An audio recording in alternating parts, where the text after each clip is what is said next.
இங்க சயின்டிபிக் பேதிக் அசல்னு சொன்னீங்க. ஸோ அதுல வந்து நிறைய சுவாரஸ்யமான விஷயங்கள்லாம் இருந்திருக்கும். ஸோ நிறைய பேருக்கு இந்த பழங்கள் இப்படி ஒரு டைமத்துல இந்த காம்போல இப்படி மாறி இருக்கும், இல்ல இந்த டைம்ல பாருங்க ரொம்ப கஷ்டப்பட்டு வந்திருப்பாங்க, இந்த இந்த நேரத்துல கன்ஃபார்ம் நீங்க ஒரு கோடீஸ்வரர் அப்படின்னு சொல்லியிருப்பீங்க. ஸோ அதெல்லாம் ஒரு பேசிக்ல சொல்லியிருப்பீங்க. அதாவது இந்த பிளானட் கன்ஜெக்ஷன்ஸ்ல இந்த டிகிரி வைஸா என்ன பிரியுது அதோட அனுபவத்தை பத்தி சொல்லுங்க. கண்டிப்பா கண்டிப்பா. அப்ப பாத்தீங்கன்னா இந்த ஜோதிட சாஸ்திரம் அது துல்லியமான சொல்லக்கூடிய ஜோதிட சாஸ்திரம். அதிகமாக மிகைப்படுத்தாமல் பரிகாரங்கள் அதுன்னு போட்டு குழப்பாமல் நம்ம கர்மா எப்படி சார் இருக்கு, அடுத்த few years short term long term எப்படி இருக்கு அப்படின்னு தெரிஞ்சுக்கிட்டு, அதுக்கு முன்னாடி பாஸ்ட் நம்ம சொல்றது கரெக்டா உங்களுக்கு மேட்ச் ஆகாதாங்கிறது கன்ஃபார்ம் பண்ணிக்கிட்டு, அடுத்த வரக்கூடிய short term future long term future எப்படி இருக்குன்னு தெரிஞ்சதுன்னா அவங்க சில முடிவுகள் எடுக்க முடியாம இருப்பாங்க. ஃபார் எக்ஸாம்பிள் ஒண்ணுன்னா சொல்றேன் பாருங்களேன். இப்போ பாத்தீங்கன்னா சில பேருக்கு வெளிநாடுல ஒரு வாய்ப்புகள்லாம் வருது சார் எனக்கு. இப்போ ஆக்சுவலா அவங்க வந்து ஒரு மெடிக்கல் படிச்சிருக்காங்க. மெடிக்கல் பார்த்தீங்கன்னா நார்மல் எம்பிபிஎஸ் இல்லாமல் பப்ளிக் ஹெல்த், இந்த பார்மசி மேனேஜ்மெண்ட் அது மாதிரி சில கேசஸ்லாம் வரும்.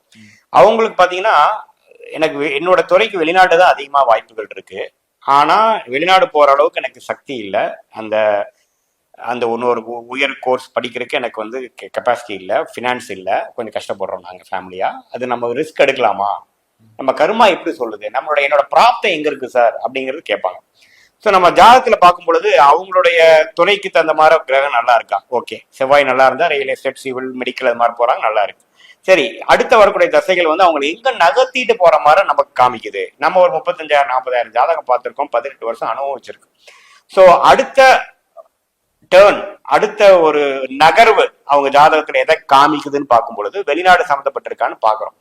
வெளிநாடு கண்டிப்பா சம்பந்தப்படக்கூடிய தசா புக்திகள், அதாவது எந்த வெளிநாடு கொடுக்கக்கூடிய தசைகள் சரராசியிலிருந்து தசைகள் நடத்தும் பொழுது அதுக்கு ஒரு காம்போ இருக்கு நம்ம கிட்ட. அது மேட்ச் ஆகிறப்போ நம்ம துல்லியமா சொல்ல போறோம், கண்டிப்பாக அடுத்த ஒரு 6 மாசத்துல நீங்க போக முடியும். இதுக்கு நீங்க ஒரு லோன் பெற்று, எஜுகேஷன் லோன் பெற்று வந்தாலும் 2-3 வருஷத்துல நீங்க அடைச்சிக்கலாம் அப்படிங்கிற வேணுங்கிற காலகட்டம் வருதான்னா பார்த்து அவங்களுக்கு ஒரு கைட் பண்ணலாம். இப்ப எப்படி அவங்களுக்கு வந்து ஒரு கன்சல்டிங் வந்து ஒரு எஜுகேஷன் கன்சல்டன்ட் வந்து கைட் பண்ணி எந்த கோர்ஸ் படிக்கலாம்னு கைட் பண்றாரோ, நம்ம முதல்ல அது போலாமா வேண்டாமாங்கிறக்கே நம்ம தான் பார்த்தாகணும். அதுதான் அப்படிப்பட்ட ஒரு அற்புதமான சாஸ்திரம்.